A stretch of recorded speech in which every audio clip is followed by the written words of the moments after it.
नमस्कार, आप देख रहे हैं खबर दोपहर और आपके साथ मैं राजेंद्र देव। आपने देखी हेडलाइंस, आइए अब खबरों पर विस्तार से बात करते हैं, तफसील से बात करते हैं। बीजेपी कार्य समिति की बैठक में राजनाथ सिंह का कार्यकर्ताओं को संदेश। कार्यकर्ता जान ले कि देर हो सकती है, अंधेर नहीं होगी। कृषि कानूनों को लेकर राजनाथ सिंह ने बड़ा बयान दिया है। किसी भी कीमत पर एमएसपी खत्म नहीं होगी। किसी भी वक्त किसानों से बातचीत को तैयार है।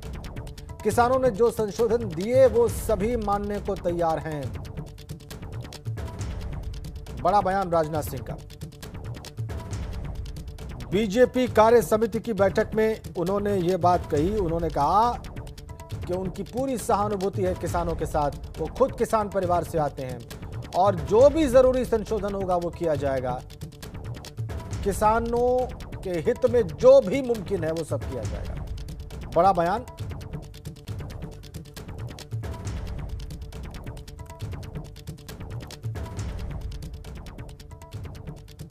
और 378 लाख टन यह खरीदा है, तो एमएसपी बंद करने का सवाल ही नहीं है।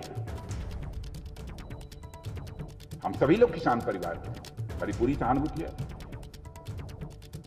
और मैं उनसे अपील करना चाहूंगा कि वो बैठें, जितनी बार कहेंगे उतनी बार बैठेंगे, क्लास वाइज डिस्कशन हो जाए। जहां जो कहेंगे संशोधन करने के लिए, किसानों के हित में, कृषि जगत के हित में जो कुछ भी होगा वो हम लोग पूरी तरह से उसमें संशोधन भी करने को तैयार है।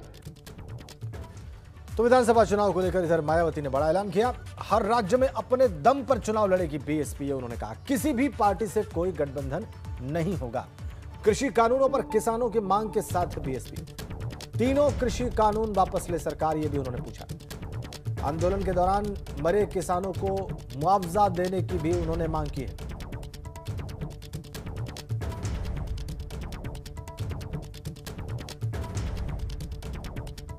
उससे हमें लेना देना नहीं। उत्तर प्रदेश में बीएसपी अकेले अपने बलबूते पर, यूपी में 403 विधानसभा की सीटें हैं, सभी सीटों पर अकेले अपने बलबूते पर चुनाव लड़ेगी। किसी के लिए भी एक सीट नहीं छोड़ेगी और किसी भी प्रकार को कोई गठबंधन नहीं करेगी, जिसके तहत ही पिछले कई महीनों से देश के किसान केंद्र सरकार से इनके 3 नए बनाए गए कृषि कानूनों को वापस लेने के लिए अभी तक भी लगातार आंदोलित है। जबकि इस मामले में हमारी पार्टी ने केंद्र की सरकार से बार बार ये भी अनुरोध किया है और आज फिर से हमारी पार्टी उनसे ये अनुरोध कर रही है कि जब देश के किसान केंद्र सरकार के बनाए हुए 3 कृषि कानूनों से सहमत नहीं हैं, तो फिर केंद्र की सरकार को अपने इन तीनों कृषि कानूनों को वापस ले लेना चाहिए, तो ये उचित होगा। बीएसपी की भी ये मांग है। मैं ये भी बताना चाहती हूँ कि बीएसपी विरोधी जातिवादी पार्टियाँ व ताकतें चाहे सत्ता में हो या विपक्ष में, खासकर चुनाव के समय में ये सभी पार्टियां व ताकतें किस्म किस्म के साम दाम दंड भेद आदि अनेकों हथकंडे इस्तेमाल करके बीएसपी के विरुद्ध एकजुट हो जाती हैं, जिनको मान्यवर श्री कांशीराम जी ने भी काफ़ी झेला है। इधर उत्तर प्रदेश में अपनी राजनीतिक जमीन तलाश रहे एआईएमआईएम के राष्ट्रीय अध्यक्ष असदुद्दीन ओवैसी और सुहेलदेव भारतीय समाज पार्टी के राष्ट्रीय अध्यक्ष ओम प्रकाश राजभर ने बलरामपुर उतरौला क्षेत्र में जनसभा की। दोनों नेताओं ने मन से प्रदेश की मौजूदा सरकार को जमकर कोसा। ओवैसी ने कहा कि प्रदेश में पिछले 4 सालों से उत्तर प्रदेश में बीजेपी की सरकार है और तब से जमकर संविधान की धज्जियां उड़ाई जा रही और महज एक तबके और एक धर्म के लोगों की ही बात हो रही है। एक आंकड़े का हवाला देते हुए उन्होंने कहा कि उत्तर प्रदेश में साल 2017 से 2020 के दौरान 6,475 एनकाउंटर हुए, जिसमें मरने वालों की तादाद में 37% मुसलमान शामिल हैं। कि जब से बीजेपी की सरकार बनी 2017 से 2020 के दरमियान में 6,775 एनकाउंटर हुए, 6,475 एनकाउंटर हुए, जिसमें से मरने वालों की तादाद 37% मुसलमानों की 37% मुसलमानों की थी। और उत्तर प्रदेश में मुसलमानों की आबादी पॉपुलेशन का परसेंटेज 18 या 19% के दरमियान में है। ये देखा आपने उन्होंने क्या कहा। आगे बढ़ते हैं। कमला नेहरू सोसाइटी की जमीन को लेकर एक नया मोड़ उस वक्त आ गया जब कांग्रेस की पूर्व सांसद शीला कौल के बेटे और सोसाइटी के अन्य सदस्यों सहित तत्कालीन एडीएम और कर्मचारियों के खिलाफ जिला प्रशासन ने मुकदमा दर्ज करा दिया। मुकदमा दर्ज होने के बाद रायबरेली की राजनीतिक सरगर्मियां तेज हो गई और इसके बाद सदर विधायक अदिति सिंह ने यूपी के सीएम और रायबरेली के डीएम वैभव श्रीवास्तव को इस काम के लिए धन्यवाद दिया।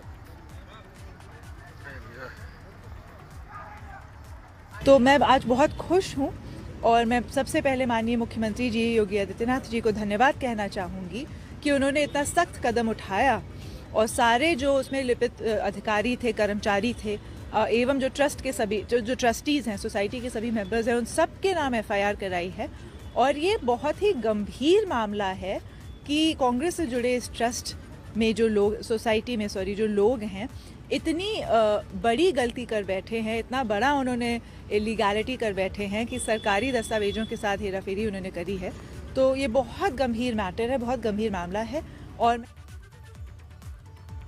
आगे बढ़ते हैं। सुप्रीम कोर्ट में जनहित याचिकाएं तो कई दाखिल होती हैं, लेकिन एक ऐसी जनहित याचिका इन दिनों सुर्खियों में है। इसमें कुरान की 26 आयतों को हटाने की याचिका सुप्रीम कोर्ट में दाखिल की गई।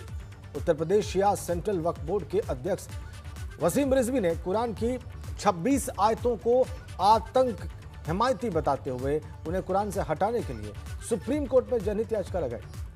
यूपी से राज्यसभा सांसद जफर इस्लाम ने कहा कि वसीम रिजवी असामाजिक तत्व हैं, समाज में अराजकता फैलाने के लिए ये याचिका लगाई गई। कुरान की 26 आयतों को हटाने के लिए सुप्रीम कोर्ट में याचिका दायर की गई है। वसीम रिजवी की तरफ से याचिका दायर की गई है। हमारे साथ बातचीत के लिए मौजूद हैं यूपी से राज्यसभा सांसद जफर इस्लाम साहब। सर, किस तरीके से आप इस याचिका को देखते हैं जो सुप्रीम कोर्ट में लगाई गई है? देखिए, जहाँ तक वसीम रिजवी जी का कैरेक्टर सब लोग को मालूम है। वो एक ऐसा इंसान है जो एंटी सोशल एलिमेंट है, समाज में कहीं ना कहीं वो फ्रिक्शन पैदा करना चाहता है, तकरार कराना चाहने की कोशिश करता है। खुद वो कई ऐसे गबन किए हैं वक्फ प्रॉपर्टी के, और उस वक्त के जो मंत्री थे आजम खां, उनके साथ मिलकर इसने कई वक्फ प्रॉपर्टी के साथ गबन किया है और इसकी सीबीआई इंक्वायरी चल रही है। ऐसे लोगों की बात का मेरे ख्याल से सुप्रीम कोर्ट भी संज्ञान नहीं लेगी।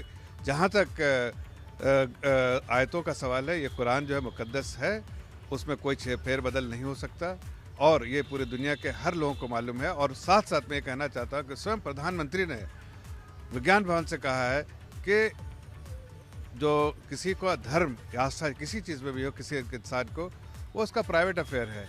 ऐसे में वसीम रिजवी जैसे इंसान जो ना तो समाज के लिए अच्छा है और ना समाज उसको अच्छे तरीके से देखता है, इसलिए कि वो अपने फ़ायदे के लिए समाज को इस्तेमाल करने की कोशिश करता है, तो लोग उसको उसी तरह से उसकी बातों का ट्रीट करते हैं। और मेरे ख्याल से मुझे पूरी उम्मीद है कि सुप्रीम कोर्ट इसको पूरे तौर से खारिज कर देगी।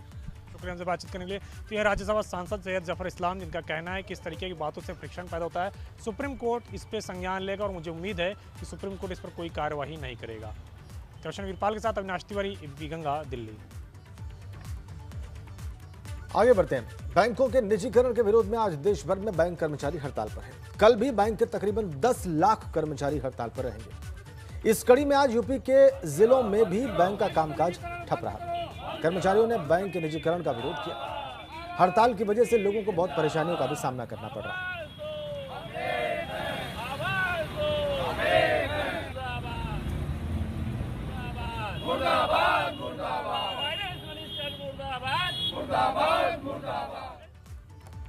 उधर गाजियाबाद में उस वक्त अफरा तफरी का माहौल पैदा हो गया जब इंदिरापुरम थाना इलाके के कनावनी के झुग्गियों में भयंकर आग लगी। इसके बाद दमकल विभाग को इसकी सूचना दी गई।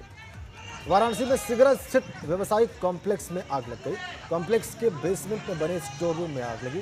फिलहाल इसके कारणों का पता नहीं चल पाया।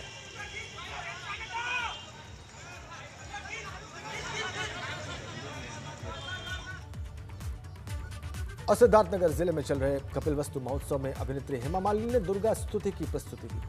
उन्होंने देवी मां दुर्गा की उत्पत्ति से प्रारंभ कर महिषासुर राक्षस के वध तक की कहानी दुर्गा स्तुति कार्यक्रम के तहत दी। हेमा मालिनी का कार्यक्रम देखने लोगों की भारी भीड़ उमड़ी और दर्शकों ने उनके कार्यक्रम को बहुत सराहा।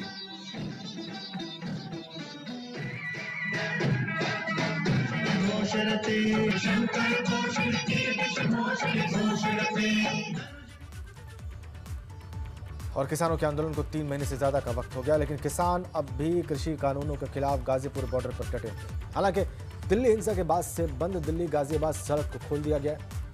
गर्मी को लेकर किसानों ने इंतजाम शुरू कर दिया है। गर्मियों को लेकर कैसी है किसानों की तैयारी, हम आपको दिखाते हैं। किसान आंदोलन को आज 110 दिन हो गए हैं और लगातार किसान दिल्ली गाजीपुर बॉर्डर पर बैठे हुए हैं। आइए हम आपको दिखाते हैं कि किसान किस तरीके से यहाँ रह रहे हैं, कैसे रह रहे हैं।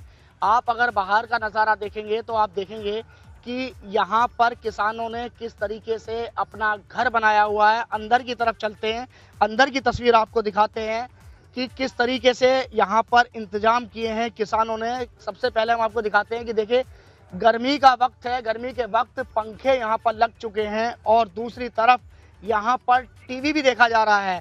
टीवी में भी हम आपको दिखाते हैं कि जो किसान हैं यहाँ पर न्यूज़ देख रहे हैं और एबीपी न्यूज़ यहाँ पर देखा जा रहा है। लगातार यहाँ पर किसान बैठे हुए हैं, किसानों से बात करते हैं। अब टीवी भी लग गया है। अब ये बताइए कि यहाँ पर पंखे भी लग गए हैं, टीवी भी लग गया है, तो क्या अब घर जाने का मन नहीं है कि आप लोगों का? बिल्कुल घर नहीं जाएंगे जब तक ये हमारे 3 कानून नहीं वापस होते और जो है ये हमारी मांग पूरी नहीं होंगे। हम घर छोड़ के यहाँ से घर नहीं जाएंगे।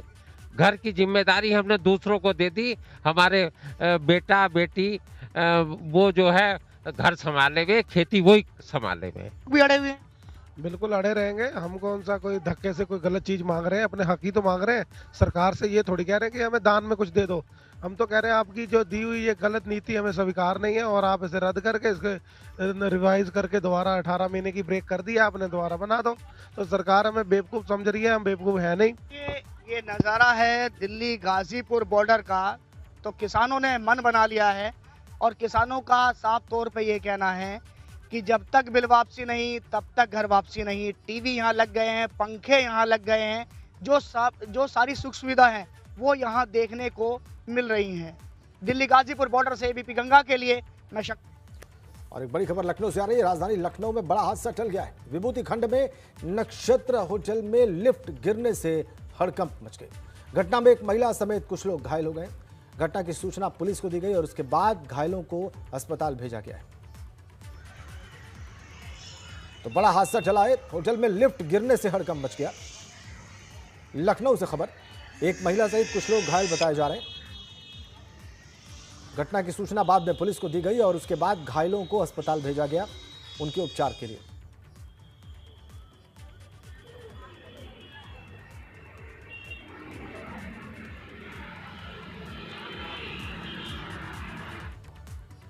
इधर आगरा में एक बारात थाने पहुंच गई। दुल्हन लेने पहुंचा दूल्हा हाथ मलते रह गया। फेरों से पहले ही दुल्हन ने शादी से इनकार कर दिया। ऐसा क्यों हुआ, यहां आपको इस रिपोर्ट में दिखाते हैं। बढ़िया बारात आई, बातचीत करते रहे मोबाइल में 1.5 महीना खूब बातचीत चली। 8 बजे से फोन आ जाता था, सुबह से रात हो जाए का पता। दिन भर हम खाना नहीं खाने, बातें करते रहे। जो बारात लेकर दूल्हा अपनी दुल्हन को लेने पहुंचा था, वो बारात आगरा के बाह थाने में पहुंच गई। थाने में दूल्हा है, दूल्हे का पिता है, पूरा परिवार है। और ऐसा क्यों है वो भी जान लीजिए। दरअसल दुल्हन ने शादी की रस्मों के बीच दूल्हे से शादी करने से इनकार कर दिया, जिसके बाद तो दूल्हे का दिल ही टूट गया। कह रहे थे अगर तुम हमको नहीं मिलोगे तो हम मर जाएंगे, जहर खा लेंगे, तुमको फंसा देंगे। और जब आज हम बारात लेकर आ गए, आप कह रहे थे हम शादी नहीं करेंगे। तिलक विलक सब हो गया। ये जयप्रकाश है, जिनकी शादी पूरे रीति रिवाज के साथ होने ही वाली थी। तिलक वगैरह की रस्में तो हो भी चुकी थी, बैंड बाजे के साथ घुड़चढ़ी का कार्यक्रम हुआ, लेकिन फेरों के बीच दुल्हन ने शादी करने से ही इनकार कर दिया। लाखों रुपए खर्च करने के बाद अब बारात लेकर पहुंचे दूल्हे के पिता बड़े मायूस हुए और पुलिस में लड़की वालों के खिलाफ तहरीर दे दी। प्यार से सब टीका हुआ होने के बावजूद इन्होंने जब सारे हमने पहनने के लिए सामान भेजे, पहन ओढ़ के बिटिया तैयार हो गई। थोड़ी ही देर में उन्होंने ऐसा किया कि लड़की को अनफिट कर दिया गया। उसकी बहन